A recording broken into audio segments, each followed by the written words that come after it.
Hello and welcome to the AARPG Leftovers. My name is Matt. I am standing in for Sean, who has selfishly decided to take a family vacation. And I am joined tonight by my beautiful co-host, Tim. Say hi, Tim.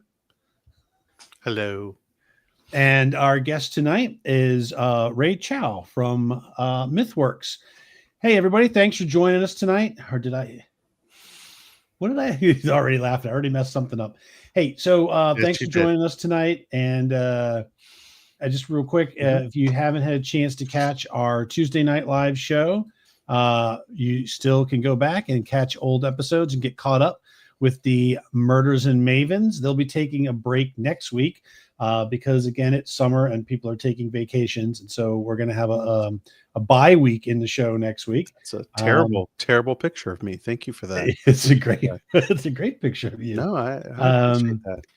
And while we're plugging stuff, hey, if you haven't had a chance, if you didn't know, our co-host Nathan was a recent guest on Improv Quest called Gelatinous Regret. And we'll have a link for that here down in the You almost video. did it. You almost said genitalious regret. Well done. No, Almost. Came this close. Almost. But nope. Not gonna do it. All right. And for those who might not know, the running joke is that I cannot say that monster's name. I'm almost, unless I concentrate super, super hard, I can't say it correctly. So I think Nathan just decided to take that, my fault, and carry that with him and make an entire guest appearance based on it. So we'll see. All right. Enough about that. Ray, thank you for joining us. Let's just start. Introduce yourself to our listeners and let us know how you got started in the world of TTRPGs. Hey, thanks, Matt. Thanks, Tim, for having me. Like you guys introduced me, I am Ray Chou. I'm one of the co-founders of Mythworks, which is a publisher of original comics and games. We started off publishing comics and later went into TTRPG, starting with the Wild Sea in, I believe, 2021 was the year that was released. I got started in tabletop role-playing games actually through StarCraft, the Blizzard real-time strategy game.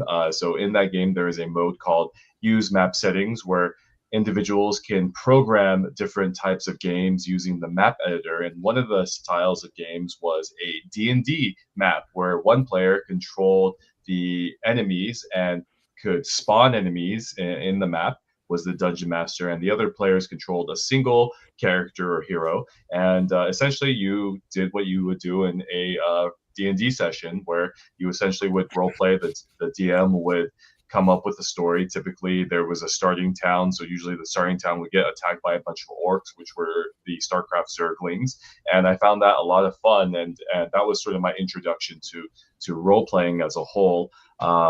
Later, I got introduced to the tabletop version. Well, it was still via PC gaming, so I played Baldur's Gate 2.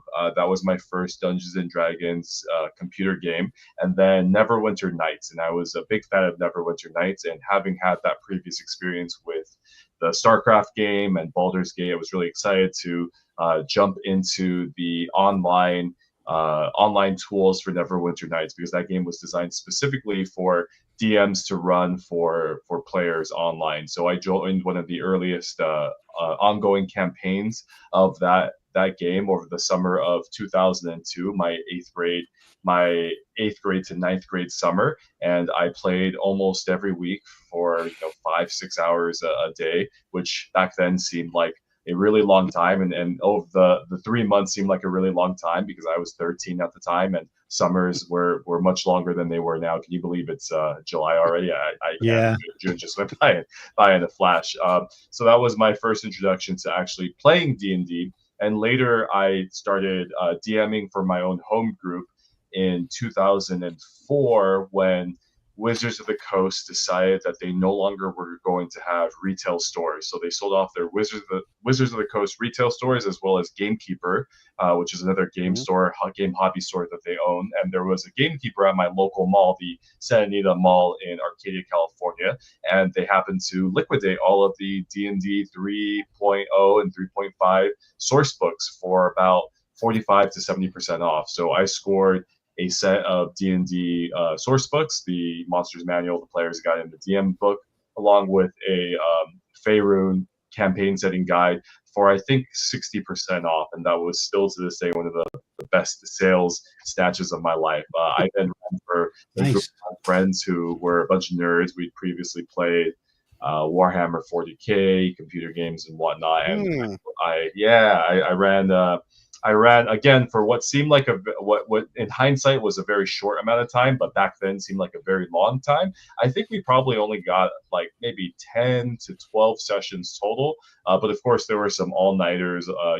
They would all come over on a Saturday, and we would play for basically the entire evening into the early parts of the day, and then the next morning, and so on and so forth.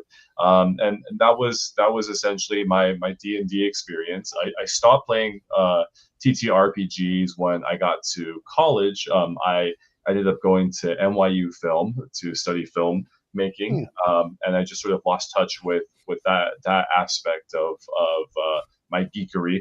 And I later picked it back up once I graduated in 2013 when Pathfinder was all the rage. So I started up a Pathfinder 1E campaign, and again had a bunch of players in that campaign for over the course of I think 8 months or so. But at that time, I had started writing comic books. I wrote screenplays, and then I turned those screenplays into comic books, and that eventually would form the foundation of what Mythworks, then known as Mythopia, would become. And I realized that the creative writing aspect was drawing from a lot of the same places as the D&D session, basically, and I couldn't do both, or it was very difficult to balance both. So I told my players very sadly that I think I had to stop playing D&D for creative reasons, because I wanted to focus on my stories and my comic books at the time.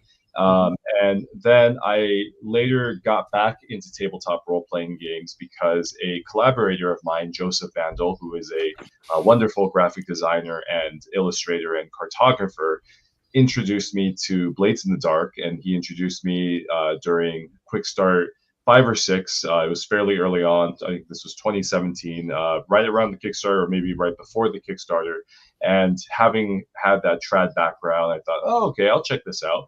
And I read the Quick Start rules, and I realized, oh wow, this is incredible. This is a paradigm shift in the way that I was thinking about role playing games. I knew there was something there, and I couldn't quite wrap my head around it. And Joseph suggested that we adopt it for our comic series Skies of Fire and do a Skies of Fire tabletop role playing game. So for the next, I would say the next 3 or 4 years, 3 years essentially, I would be on again, off again, trying to learn how to hack Blades in the Dark, engaging in the online community there, and also trying to find a playground, which was very difficult at the time.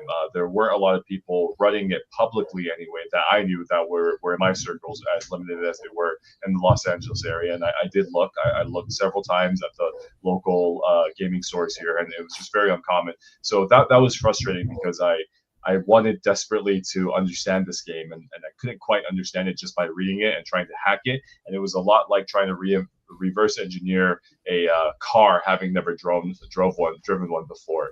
And eventually 2019, the end of 2019 rolled around, and I said to myself, okay, 2020 is going to be the year that we really take this tabletop role-playing thing seriously. So towards the end of that year, I started getting more serious about hacking it. I found a meetup group, Story Games Glendale, now Story Games LA, that were running these type of games, Powered by the Apocalypse, Forged in the Dark, and other story games. And that was great. So there was a local community, a local meetup I could go to.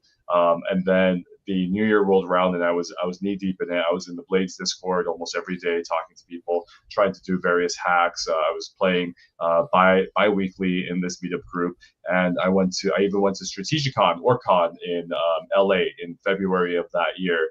And right as I was increasing sort of my tabletop sort of acumen and my experience, especially with these newer style narrative games, the pandemic happened, and all of a sudden I had even more free time. And then I really threw myself into the tabletop role-playing scene, joined a bunch of online communities, designed a bunch of games on itch and otherwise, and played with a bunch of people online, like many of us did during that time, and eventually met a creator named Felix Isaacs, who at the time had a quick start for the Wild Sea.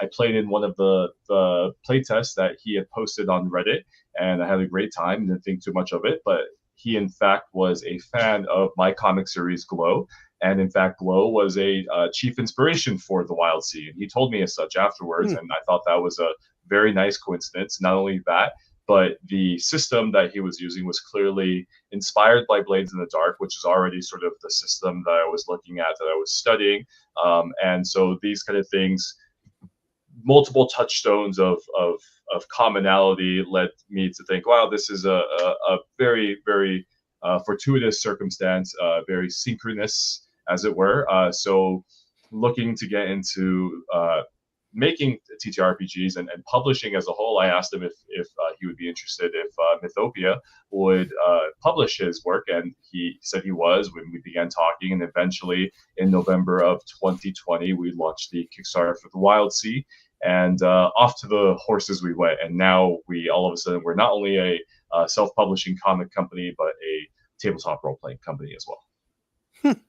Wow, you really get that the sense that those are the two main thrusts for Mythworks when you go to your website. It's pretty clear that what I guess what I didn't get when I was going through in preparation for meeting you tonight, I didn't get the idea that there was so much crossover between the comics and the tabletop role playing, like you have with the Skies of Fire that you were just talking about. It is both comics and tabletop. So I guess if you could also look at those comics kind of as source books to get a GM or DM started on maybe the next evolution for their party or for their friends to explore that universe a little bit more deeply. Yeah, absolutely. And from the beginning, that was always what we were inspired by, not necessarily like tabletop RPGs as a whole, but this idea of world building. So our original name was Mythopia, which comes from a JRR token that means to myth make.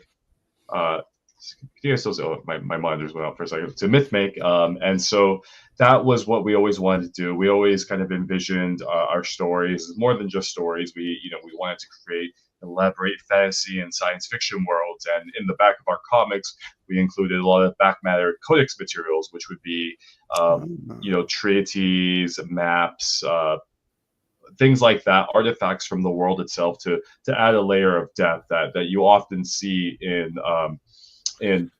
RPG source books. And in things like in some of the more the more illustrious names like Tolkien, he does that too, right? In the back of all of his books, he's got the family histories and he's got his map, and that's everybody knows that map at this point of Middle Earth. But yeah.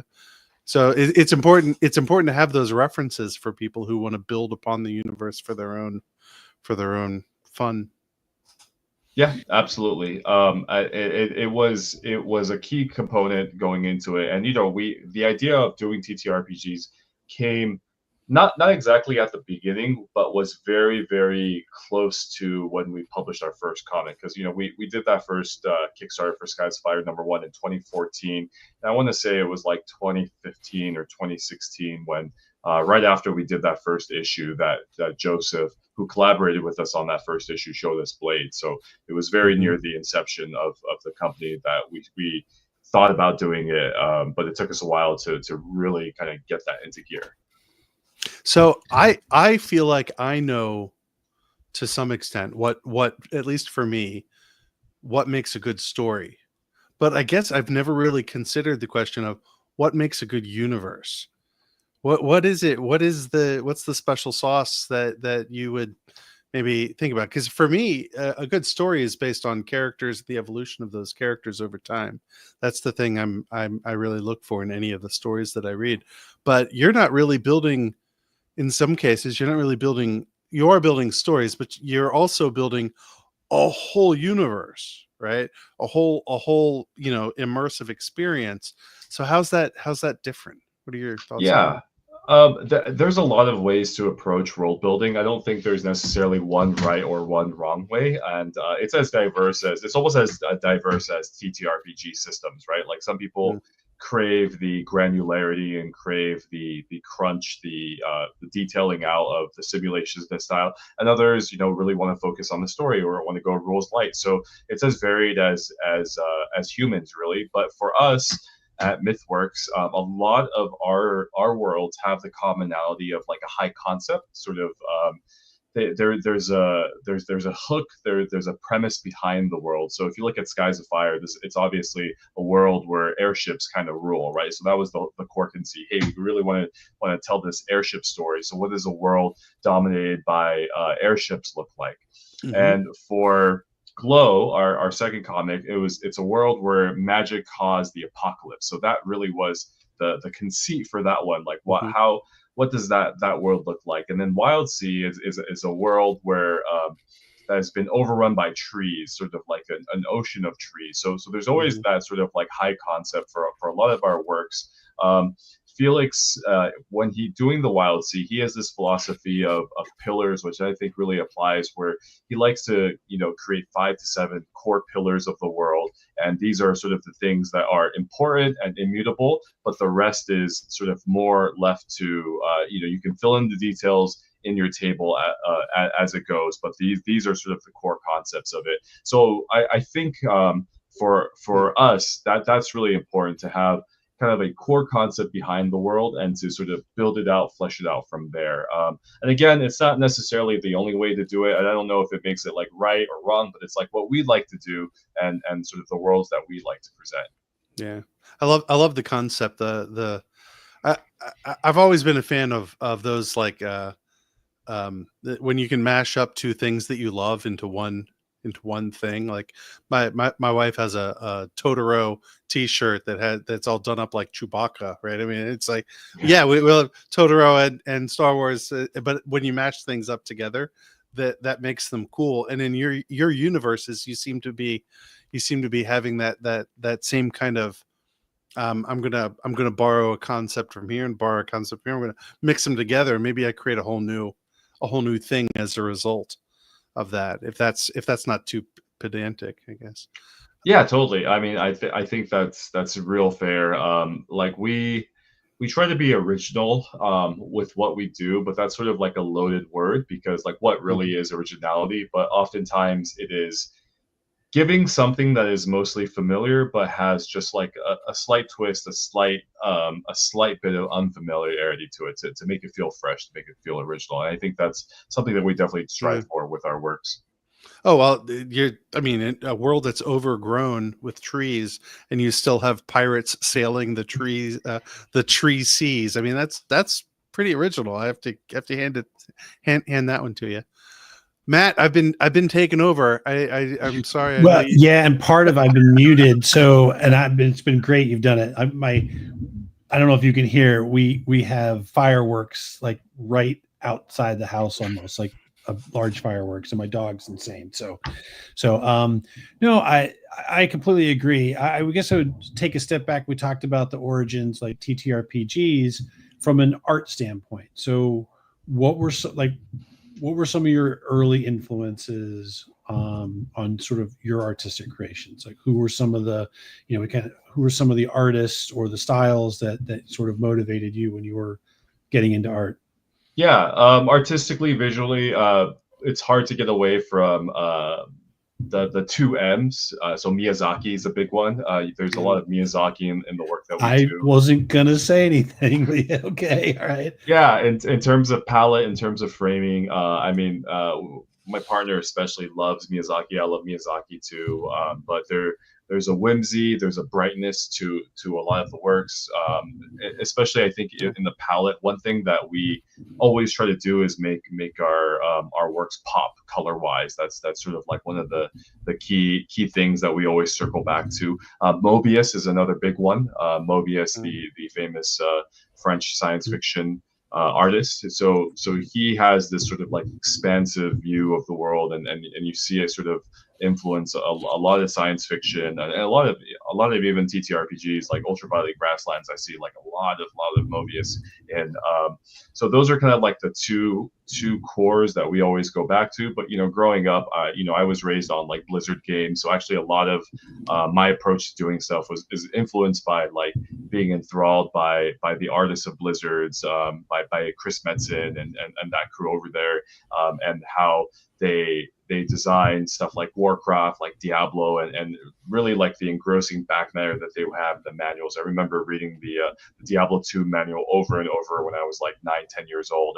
and making that thing very, very crumbly as a result, but like poring over every little bit of lore that was in there.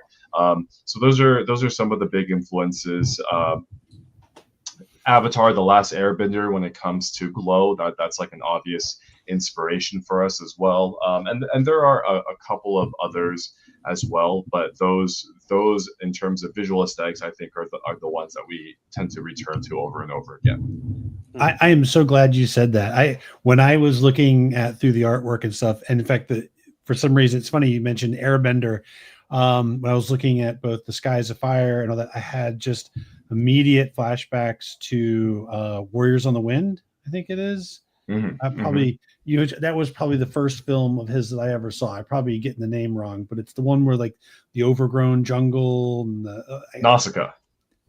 Yeah. And it was like that was the very first thing I looked at. I'm like, this is like it's not the same, but I could definitely see. I'm glad you said. I was like, I didn't want to say it. I was like, no, but excellent art style. So when you've created you've got your comics and your TTRPGs, once you've released the games, do you go back and use the comics? Like, do you produce more comics once it's become a game?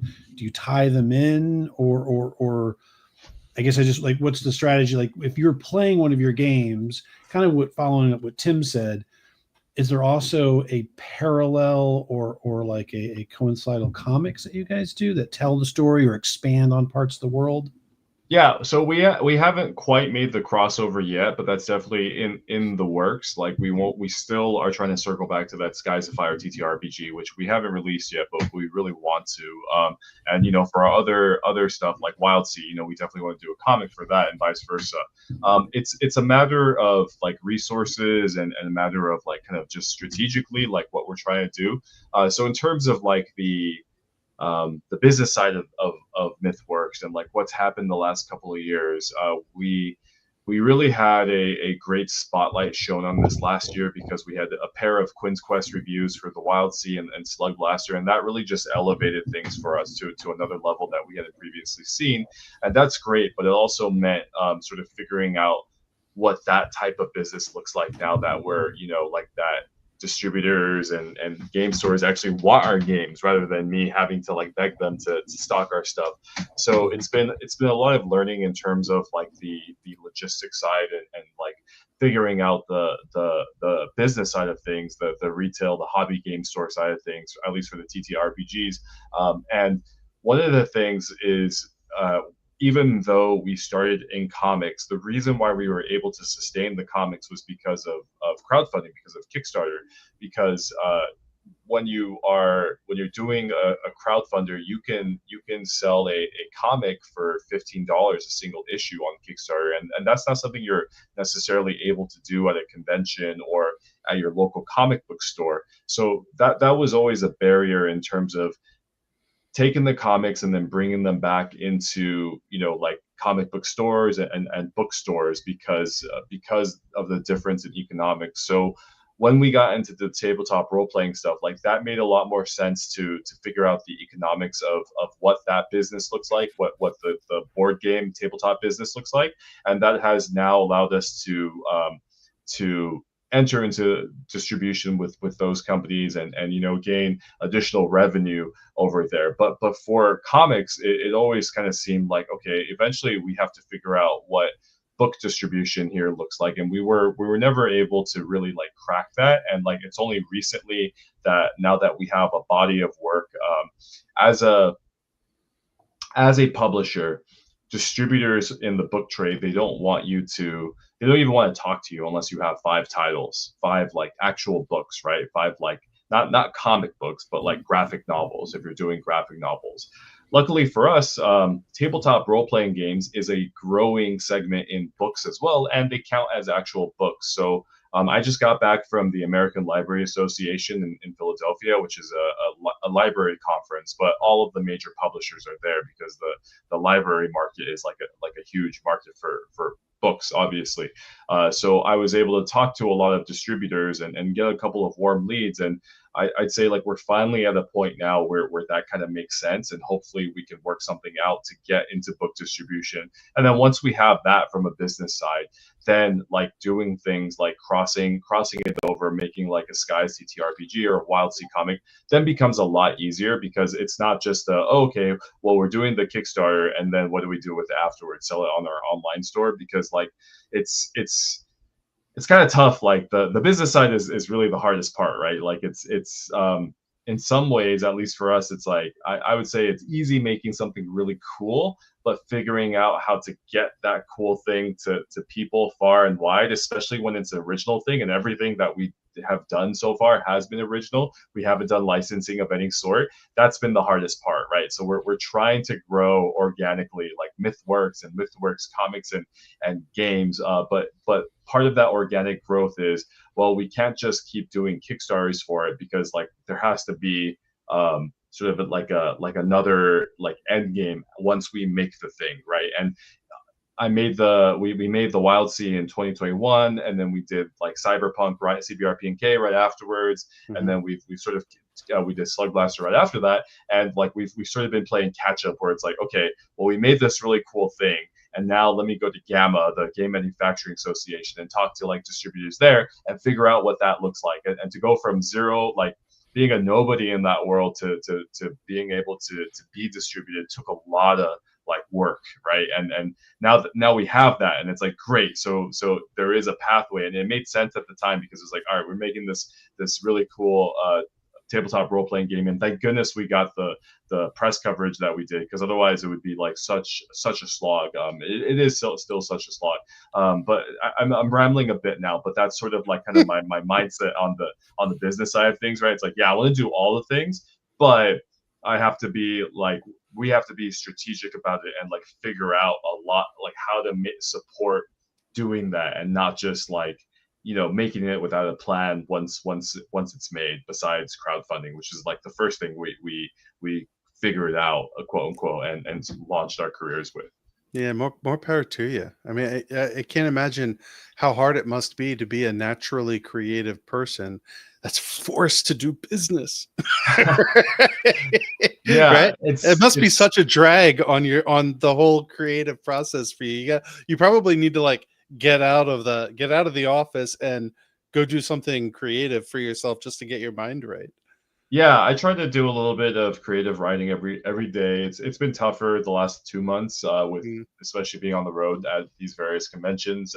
But I try to write every day, like as part of my routine, to get that creative side going. But also, like, I guess in terms of my own personal career path, it is like I do see sort of like a history to it, because in film school I was a producer. I was a student producer, and when you're doing student producing, you learn how to schedule, you learn how to budget, you learn a little bit more of the business side of things, because you're sort of the one in charge of making sure that things happen. So I've taken a lot of that into my career now with Mythworks, and trying to make this into bigger and better company, as it were. Yeah, you're one of the few people who can navigate that very thin line and still make a career out of it. So kudos to you. Yeah, I don't think we've talked to anyone who's been like, yeah, going to print was easy.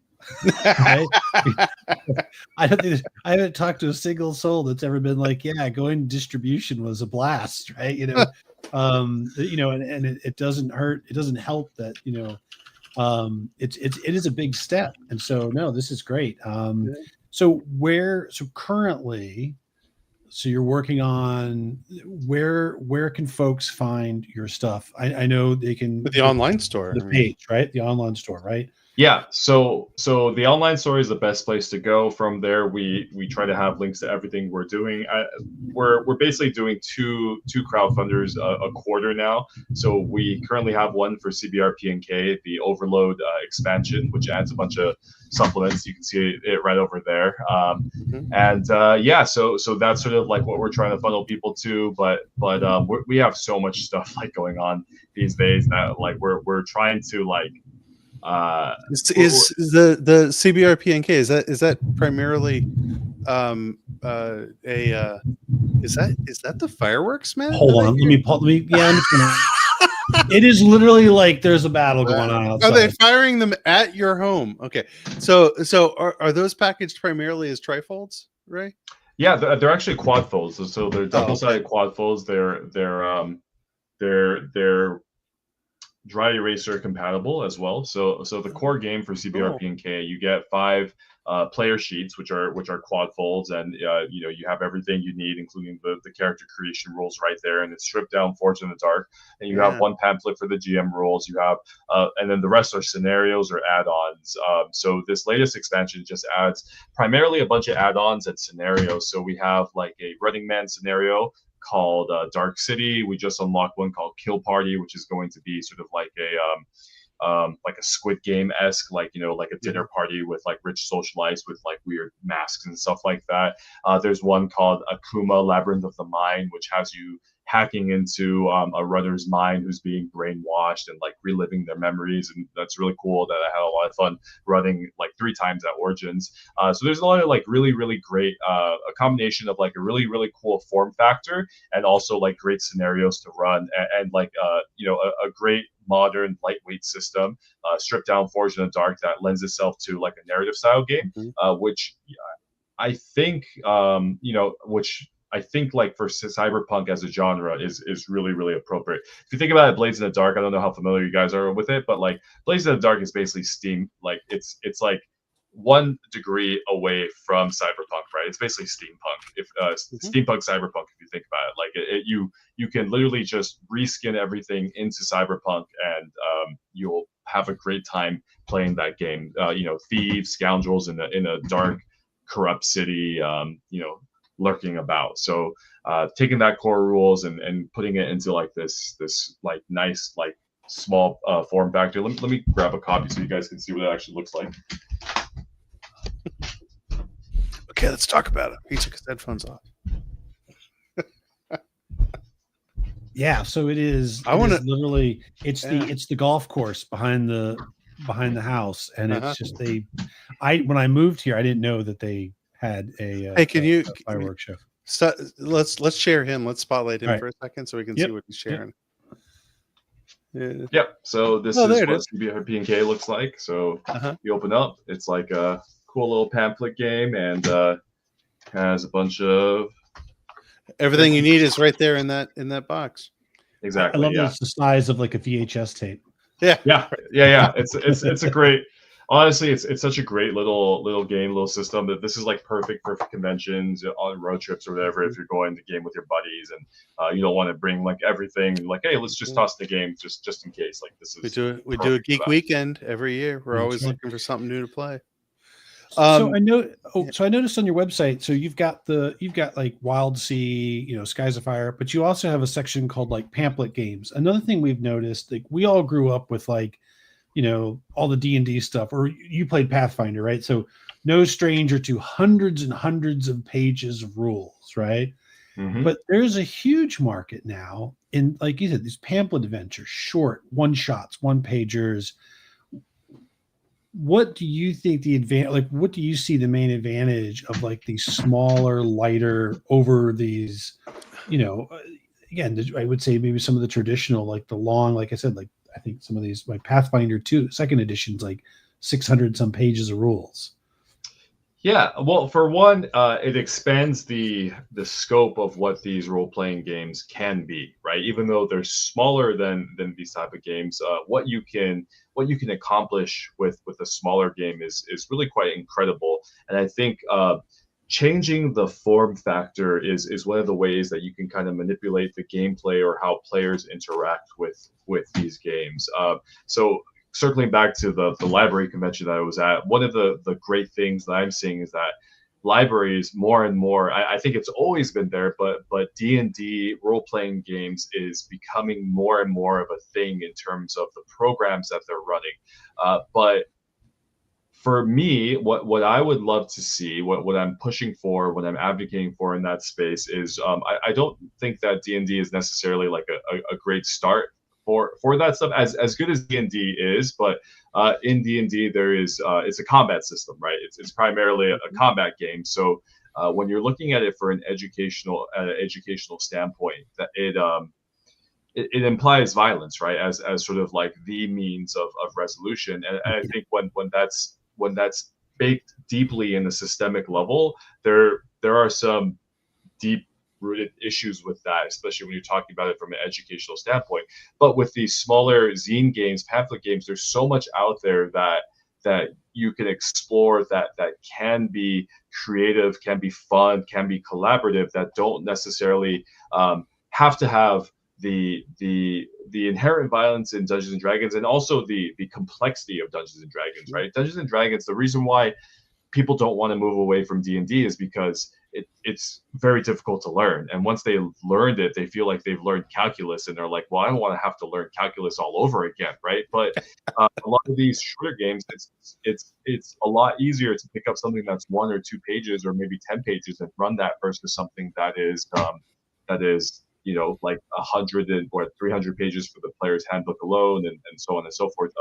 Like for instance, there's a game called The Perfect Rock, which is just kickstarted, I think, back in Zine Quest of this year, and essentially that game has you looking for rocks, drawing the rocks, so picking up rocks out in in the dirt in your backyard, and each of you brings a rock, chooses it, and that's a planet that you each explore to see how habitable it is. And it's just a bunch of tables, and like the tables say like, okay, this is what the fauna look like here, and you interpret that and you come up with your own little worlds for the solar system. And how fun is that for kids, right? Can you imagine like playing that in a library and be like, yeah, let's come up with the solar system together, kids, and that's what we're going to do for the next hour or 2 hours, right? And how educational is that? So for me, what's really exciting about like zines and these smaller games is that they're expanding the scope of like what games can be, and I think overall they're especially for kids who don't have the baggage of D&D, who aren't already like married to it as their definition of like role-playing games, which I was guilty of too, by the way. Like when Joseph showed me Blades of the Dark, I definitely said to him like, oh, I know role-playing games. I play D&D, right? I definitely had that reaction. It wasn't until I read the rules where I realized, oh wow, these games can be very different, right? Like, and I think that's what's really exciting about what's coming out these days. Games like Brindlewood Bay that you guys are playing, right? And like the Theorize world, like there's so much cool tech coming out, and so many new ways to conceptualize what a game is, what it can be, and I think that zines are at the cutting edge of that. Like they always have been, but they're sort of like where documentaries were like 15 years ago. I remember being in film school 15 years ago, and like taking documentary classes, and my professors being like, documentaries are great, but nobody buys documentaries, so just be prepared to be poor for the rest of your life, and struggle to get government funding for your documentaries. But now everybody buys documentaries, right? Now documentaries are like everywhere. There's so much content out there that like, and documentaries are a huge part of that ecosystem. And I think that zines and these pamphlet games are kind of like our version of that in the tabletop world. It's like, yeah, we can have these smaller experiences, and there's just like little tastelets. They push the boundaries because they are just sort of out there, but that's not a bad thing, and that allows gamers to see what you can do with this idea of a role-playing game, of a story game, and really I see a lot of them too, like they're also kind of pushing the boundaries in terms of like what a tabletop or role-playing game is versus like a board game, right? Like and like the form and the functionality of that stuff. So I think they're incredible. I think it's super cool that zines are becoming a thing, and I think it's good for game design as a whole, and especially education in games for this format to be adopted more widely. Yeah, I think what because again, growing up with the traditional systems, I think what amazed me was that I was always worried, like the first kind of really small game, like one of these like zines I played, I was like, well, this isn't going to have enough information to play. But I think one of the first forays into it, it's probably not even really a TTRPG. It's oh my God, I can't remember what it's called now. But I was surprised that as long as there were just a core couple of anchors, that once you got rolling as a group and you began collaboratively, and that's I think the other big difference is like the zines is more collaborative, right? There's more random tables, there's more collaborative design. It's not a GM telling you open the door, right? And this is what you see. I was surprised that it didn't really require a lot of rules to still have a very creative adventure, right? And so yeah, I agree. I think these are awesome. So I'm trying to think. So I have some questions that were sent in by one of our folks. So I want to make sure I ask them all, or Malcolm will be mad at me. While you look those up, can I tell me more about Slug Blaster? Yeah, Slug Blaster Kickflip Over a Quantum Centipede is a game about teenage hoverboarders. So essentially, you're playing as skaters, except like hoverboard skaters instead of normal skaters, and doing all the things that teenage skaters would want to do. So practicing your tricks, hanging out with friends, trying to get sponsored or become a famous influencer. So that's sort of like the active part of the game. There's a bunch of meta currencies in the game, so you get into trouble, you get style. There's a bunch of little things, knickknacks and levers that you can gain. But really the heart of the game is in the downtime. So it is lightly Forged in the Dark. I mean, it's so stripped down that it's hardly Forged in the Dark anymore. But one thing that it maintains is the cycle of play. So the cycle of play is you go on runs, right? You go to different universes. It's sort of like a Rick and Morty meets Tony Hawk Pro Skater type of thing, and you gain all this style, all this trouble, and you then spend the style and trouble on your beats at home, which are essentially like these broad story arcs, but that's really the heart and soul of the game. So you are if you're like the smarts, for instance, like your story beat might be like having you invent something, right? So it's like, oh, you get a new inspiration for like what this thing could be. What do you think it could be? And it reflects it back to you as a player, and then you continue building out your wondrous device over the course of the game as you earn more meta currency. Or when you get trouble currency, that's when you get in trouble at home. So you have this whole like teenage angst art. And what's really, really great about this game is that it's sneaky. It's sneaky in how much heart and how much emotion and intelligence it has. Because at first it just seems like, yeah, oh, let's splash some slugs, bro. But when you actually play it, and it is meant for campaign play, eventually you get to a point where like you subconsciously, consciously are sort of like reflecting back like your own teenage years into it, right? So like you're kind of like a lot of the campaign sessions there's this wonderful effect where like you're kind of just reconciling like who you were as a teenager or what you witnessed or what you experienced, and you get to like relive it in like this wonderful way that's not corny, but like emotionally kind of linked right now. So I found that like people who are in their, let's say, 20s and above love Slug Blaster because it allows them to relive their teenage years, and people who are under the age of 13 really love Slug Blaster because they want to be teenagers because they think teenagers are cool. People who are between the ages of 13 and like 19 don't really vibe with Slug Blaster because it's a little bit too on the nose for them, at least in my observation. I'm sure there's some exceptions to that, but it's a great game. It's an award-winning game. It won the Independent Game Developer Network's Game of the Year in 2021. So we did a Game of the Year edition based off of it. It was nominated for Game of the Year for the NEs too. We lost to Shadow Dark. I think everyone lost to Shadow Dark that year, but yeah, it's a fantastic game. Really, really, really smart in terms of its design and sneaky heart with it.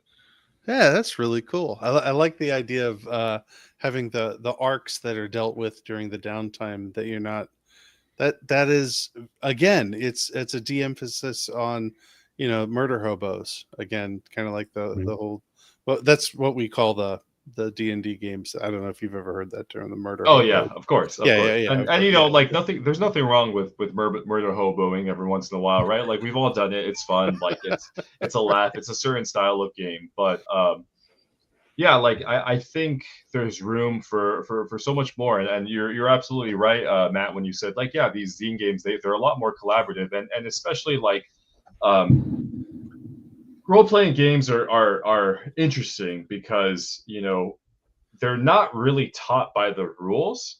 They're taught by the table, right? Like Mm-hmm. the GM probably reads the rules and is trying to extrapolate what they mean and it has their version and like maybe is fumbling through it the first couple of times they run it.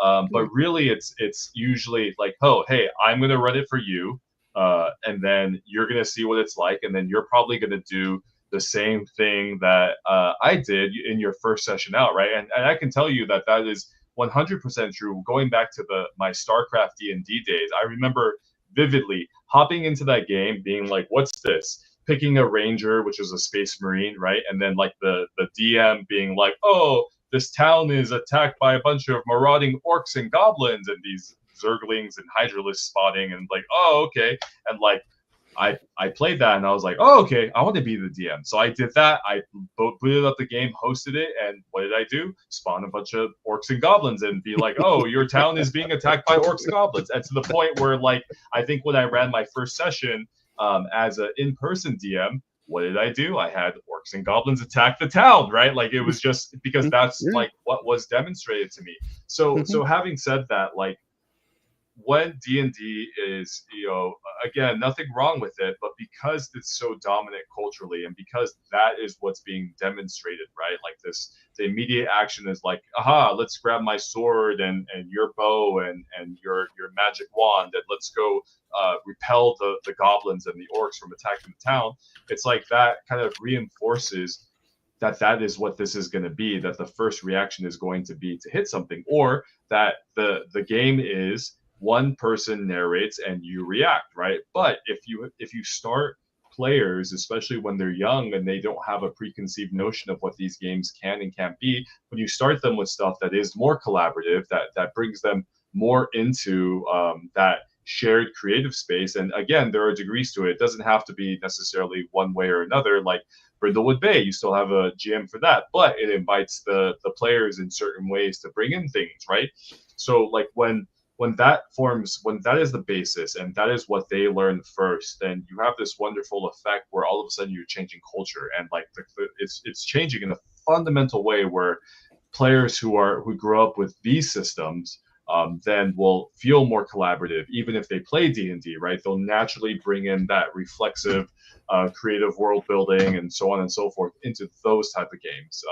So I think it's like, you know, not to be hyperbolic, but it's like of utmost importance, I think, to you know, just kind of moving our hobby, our this little thing forward that we do.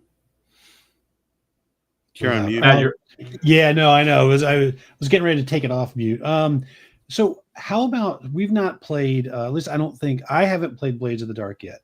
We have it. We just haven't had a chance to play it yet. And I'll channel Nathan. He's not here. So what role in that system and the games that you have, how is failure handled? Because I know it's another trend that we've seen where, like many binary games, you wait for your turn, you roll, you hit or you miss, and that's the end of your turn.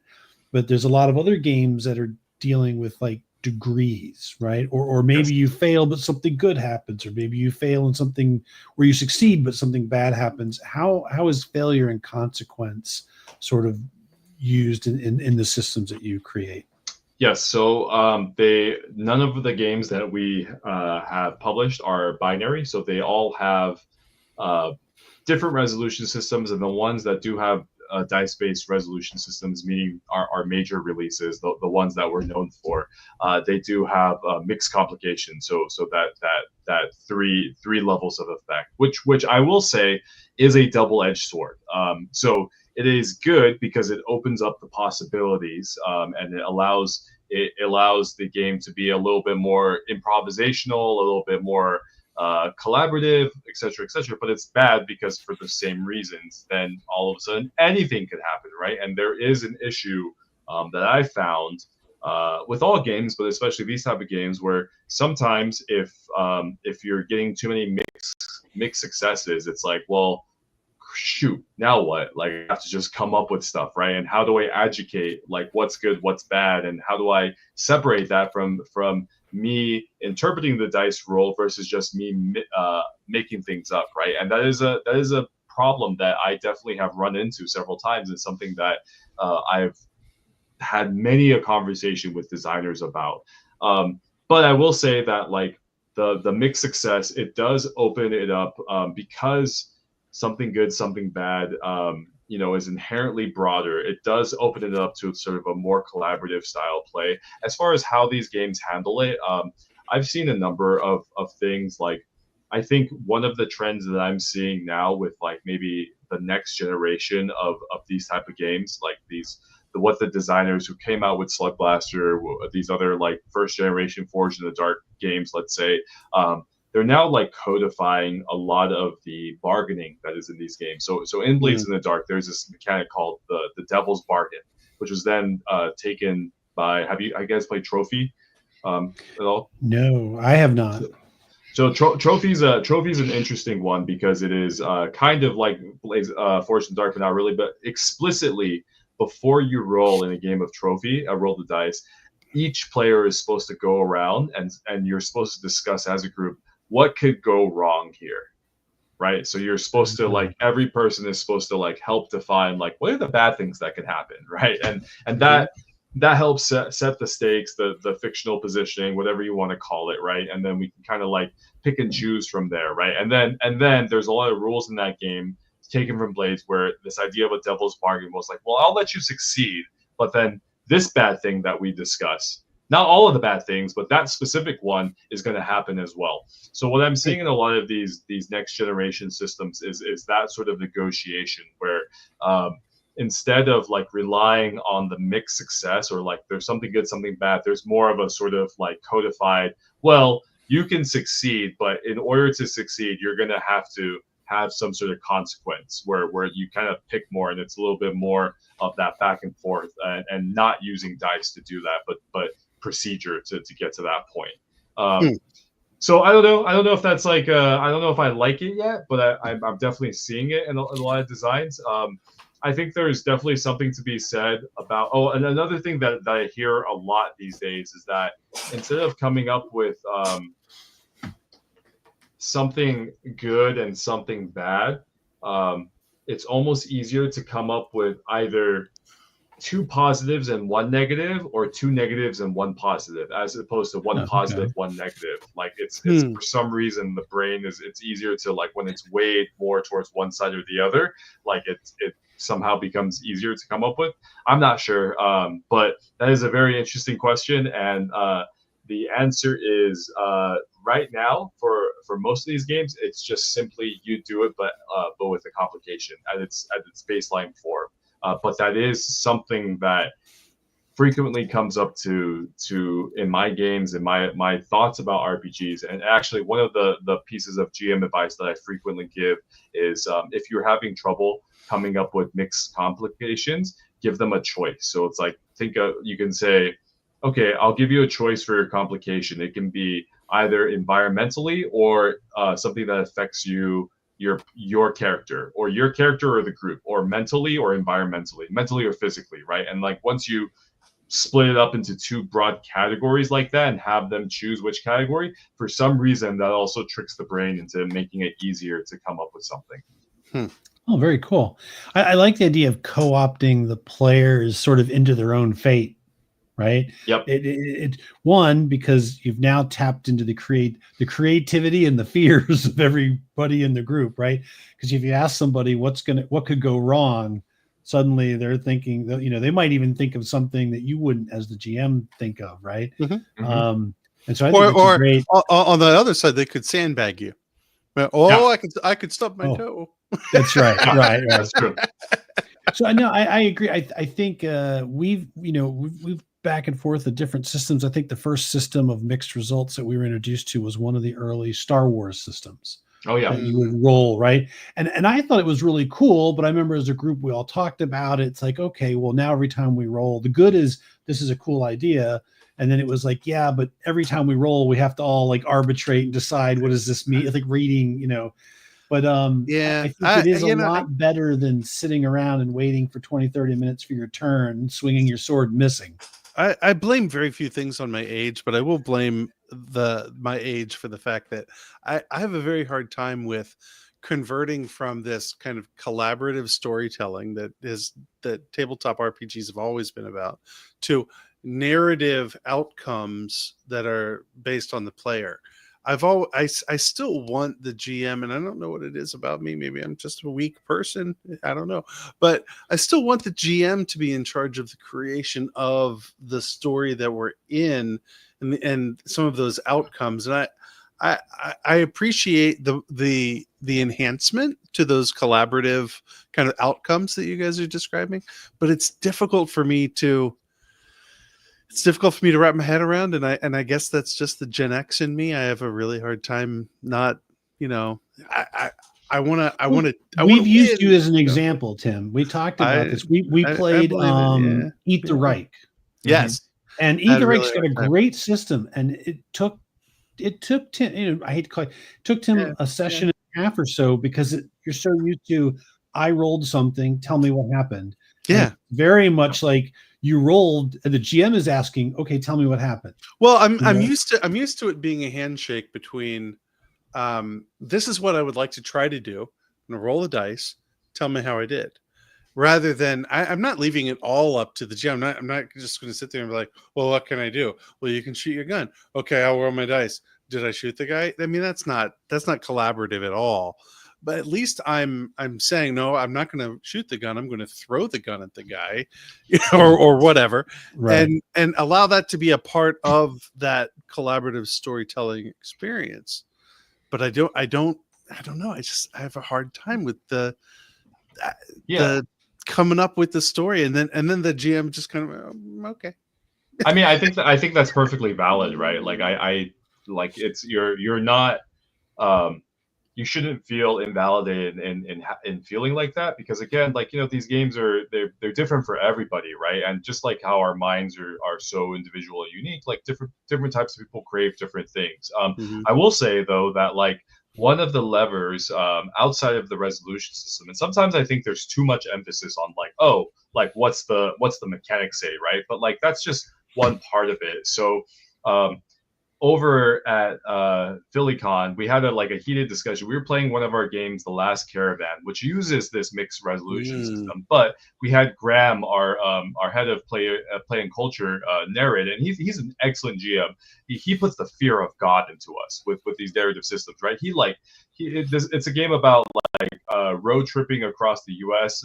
Under a failed alien invasion, right? So it's got like War of the World vibes, kind of like Little Miss Sunshine vibes, but like he definitely leaned into like The Walking Dead, The Last of Us vibes, right? Like every time it was like, oh, and then like, you know, just a bullet whizzes past your head, and we're just like, oh crap, right? Like it was so terrifying the way that he narrated the game. And every time we got like a failure or a big success, like something terrible would happen to our characters. Absolutely terrible would happen to our characters. We had a player character die in the first session that really set the tone for the game. You know, I was like, woo, that was rough, right? So like, point being, like, even though we were using this mixed success system, number one, he wasn't being reflexive about it, right? He wasn't like, oh, you tell me what happens. He was still very much like, I'm going to tell you what happens. Like, I am taking the reins especially for the mix and the failures. But also like the suspension of disbelief, because he was so good at building the tension and building like sort of like what was happening and making us feel on edge. That we really felt it, right, outside of the dice system, just because he was a good GM, like he was a good actor, good narrator, good, you know, he used like, you know, we didn't really know where the enemies were lots of times, so it couldn't just be like, there's two baddies there. He was like, no man, like they're hidden somewhere, like he's describing these bullets coming at us from like a sniper roost or something like that. And we're just like, oh man, this is super tense. Because he was able to do that, all of the stuff that's like not necessarily part of the rules themselves, it's just sort of part of like, like the GM skill kind of thing, right? Like, because he was able to do that, like we were terrified. We were absolutely terrified. And this is the kicker, like the conversation was Vince, my co-founder and partner, he was so terrified that his character for a session really just like overwatched in the car, was like, I'm just gonna sit in the car and I'm not gonna move, right? And like we were kind of arguing about that, because like as a player, he felt that he couldn't do anything but that was his best move. And Graham was like, well, this is like, the resolution mechanic. It's basically like justify a handful of dice and roll them, right? We see what happens. And it's a narrative game, so like they're pretty broad, so you could have done almost anything. And Vince was like, yeah, but I felt like I couldn't do anything. You know what I mean? So like there's something kind of like there. I think we kind of emphasize like the rules too often sometimes. And Yeah. like, oh, it's Absolutely. just like, oh yeah, it's like, oh, because of the dice system like that. But like, if you're talking about like playing the game, there's so much more that goes into it. The imagery, the sights, the sounds, the tension, all of these things that can create that feeling of realism, right? And that's really what it's about. Like you never want to reach a point in any system where you're like, why are we rolling? Like, what are we doing? Like, sort of like just throwing dice around randomly. At least that's my opinion with that stuff. Oh, absolutely. Yeah. So one of the systems that I played a lot, particularly in the 90s, was GURPS. And it's a super crunchy numbers-based system for those people who maybe aren't familiar with it. And the best GMs in that would play using that system were the ones who were willing to say, I don't care about the rules. You're gonna tell me what your skilled character is going to do, and we're gonna, basically roll a reaction to see how well that goes, because it allows the story to go forward. You're not spending 20 minutes figuring out, is okay, well, I got a +3 to this and a -2 for that, and he's undercover, and I've got one eye shot out, but I have a scope, and da, da, da, da, da. I mean, going back and forth with all of that stuff, it takes you 10 minutes to roll the dice and realize you missed, or you hit, and that's not, at the end of the day, that's not fun. So I love the fact that we've gotten a lot of the junk out of the way to get back to the story. I still want to put it on the GM to craft that damn story, because I'm a consumer of your output as a player in your game. So yeah, no, I appreciate it. Where do you see us going? Where do you think the state of the craft is going to be in 5-10 years? That's a great question. I don't know. Like to a certain extent, we're like reinventing the wheel over and over again, right? I feel like a lot of the things, like for instance, Blades in the Dark and the games that we make, it's D6 dice bowl. Guess what was a D6 dice bowl? Star Wars D6. Like it's and very much that game is like very cinematic, right? So it's like kind of the same thing. There's definitely a lineage there. So I don't know. I think it's like the same thing but different ways of expressing it. So I'm not sure. I'm just excited to see like where it goes. And I think ultimately at the end of the day, like what I think about too is like the most successful games that like have sort of stood the test of times. Everybody's got complaints about the systems with it, right? Like D&D, everybody complains about D&D. Shadowrun, everybody complains about Shadowrun. Vampire, the Masquerade, everybody complains about this stuff. So it's not like necessarily the system. It's the worlds that suck people in, right? It's like that's what makes games popular. It's like what inspires people, and like, oh, I can make this character, or we can do this thing, right? Like that's the secret sauce, really. Like as designers, we get really caught up in like the mechanics of it all, which are interesting and they are important, but like the commonality for like successful RPGs, like the blockbuster hits, it's all because there are things that nobody saw before, right? That people were like, oh wow, this is incredible, this is new, this is fresh, even if the mechanics are whack. Yeah, you could completely rewrite the entire rule set for Vampire and it would still be cool. Yeah. Right, because all the writing was so. I would read. They're like books. Like a lot of times, I didn't. You know, instead of reading like a traditional book, those are the stories, right? Reading all about the. Yeah, no, I agree. I really hadn't thought of that. It's an interesting way to look at it. A road trip through an alien mutated landscape. Yeah, I mean, pretty cool pitch, right? High concept. I like Last Caravan. I saw the books and the core rules on your site. I'm going to your site tonight after this. That's the book I probably will buy and try to get my friends interested in for a geek weekend, because it seems very cool to me. Yeah, we had a disastrous electric state. So this might get me back into that road trip mentality, you know. Oh, the game wasn't. Yeah, never mind. The disaster was the player. I had to shoot Nathan. we also had some player death unexpected very early on. Oh, that's because I wanted to. Yeah. Well, I'll tell you a funny anecdote. We have a game called The Love Balloon, which is like a really silly zine game. One of the zine games that we came out with, right? Actually, our first tabletop roleplay game. This is a game where you're supposed to play the Love Boat, right? The Love Boat, Three's Company. It's a silly game. It's silly. It's zany. But that game has resulted in two player PvP deaths over our last two play sessions. So I don't know. There's something about that game that just like gets people like shooting each other or throwing each other off the love balloon. So you know, that sounds like an giant action Zeppelin. Yeah. Well, no. Well, it's basket-based balloons, but I think you're trying to turn it into no. I'm looking at the book, right? It's like it's like a love cruise. It's like a cruise ship with the airship, essentially. Oh, okay. That's awesome. The locations, the lounge, the casino, the bar, the ballroom. Yeah, no, I'm looking at this. This is awesome. Yeah, it's really funny. Like, I mean, the amount of PvP death, it just doesn't make sense. It's like a silly, stupid game, and unfortunately, or fortunately, that happens a lot in that game. Yeah. Very cool.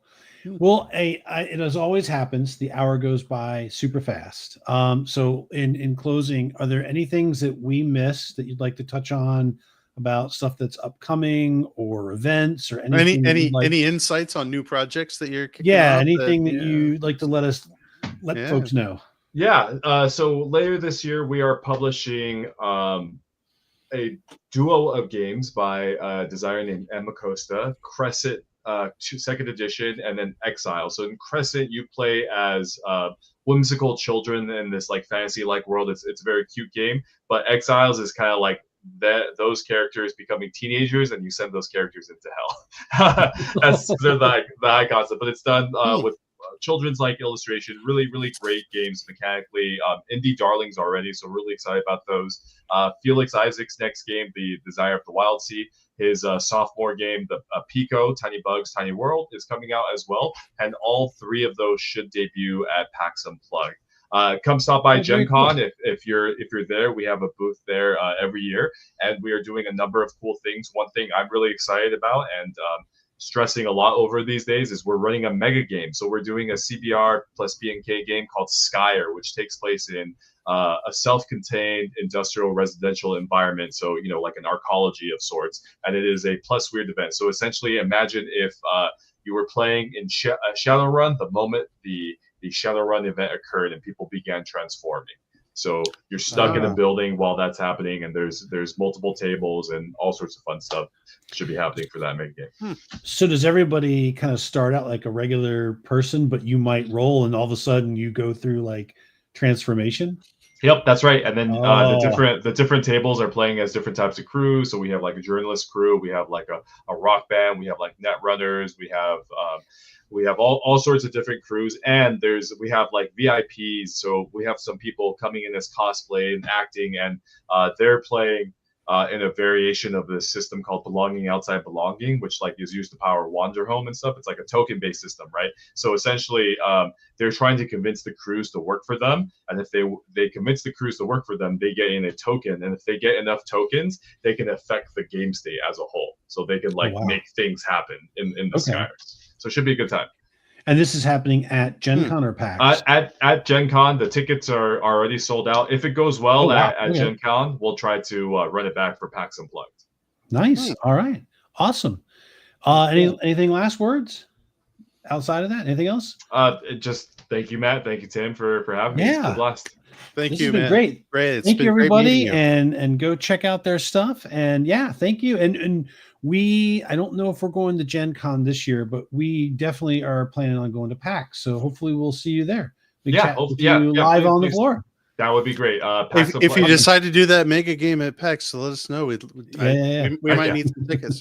For sure. Yeah. All right. Well, thank you again. I'd like to remind everybody that next Tuesday will be a break. There will be no Mavens and Murders and Mavens next Tuesday. Putting my blue wig away for a week. That's right. So we can, in a couple of weeks, we'll be back. And not quite sure what the schedule for this show is for the rest of the summer.